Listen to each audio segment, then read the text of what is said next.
first thing is, pretty much everybody is going what we call dead toes. So you're in side control and your feet are like this, which means your base is actually compromised. Your ability to push to generate force is reduced because you're not doing what we call live toes. So when we have live toes, think of it like if you ever watched like a 100-meter sprint race at the Olympics. How many guys have you seen start like this? I'm pretty sure it's 0.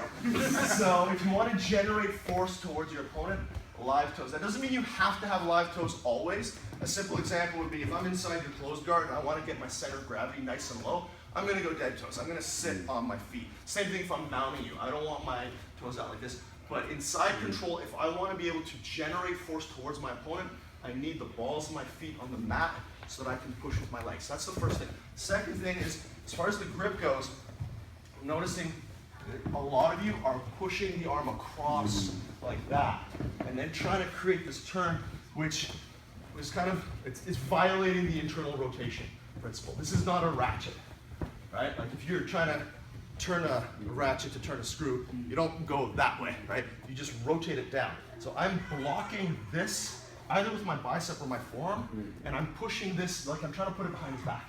I'm not pushing it diagonally across his body, because now turn back into me now, Troy. There's nothing really stopping him from doing that. I need to create a barrier behind here, either with my forearm or with my biceps. That kind of changes based on body type. But I need to be pushing this down like I'm trying to actually do the Kimura. Right? So I'm pushing this, I'm aiming past his hip. He won't let it happen, so we'll stop there.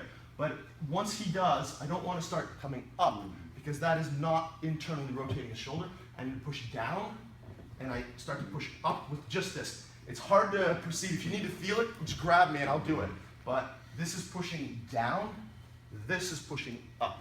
So I can't pull across. I keep driving my leg, in this case, left hand if I'm Kimura-ing his right arm, my left hand is on top of his wrist, my right arm is underneath, and now I'm trying to push his arm through his hip to the floor while driving my biceps and shoulder this way. So I keep turning. It's like I'm trying to turn almost to look at that wall. And I can keep my chest here as an additional control point. Right? But the important thing is that I'm not going across. All right, so let's add those two things and let's get back to work. Not even at all. So I'm emphasizing that the hand position or the arm position. But your body position, if I stay like between your shoulder and your hip, it's going to be almost impossible for me to get past your elbow.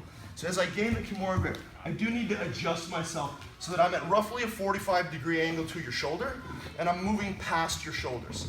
Right? I'll be here rather than here. This is just way too easy for somebody to pull their arms in. Right? So as long as I understand where I need to be with my bicep or my forearm, I can't do it right now, but now I can.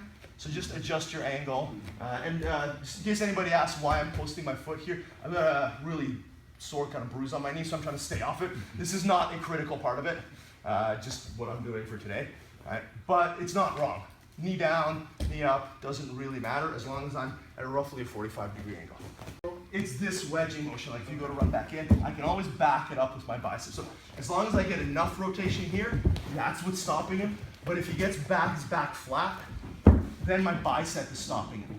So it's kind of stopping. Yeah, and in this case, I might actually use my knee as a physical barrier rather than just relying on the internal rotation of the lever mechanic. All right? This would also create, I don't want to get off on a tangent, but this also creates the north-south choke really reliably. Because one of the things that you got to worry about when you're trying to set up a north-south choke is people shrugging their shoulders. So if I go like this, I try to north-south choke, and that shoulder can come up really easily.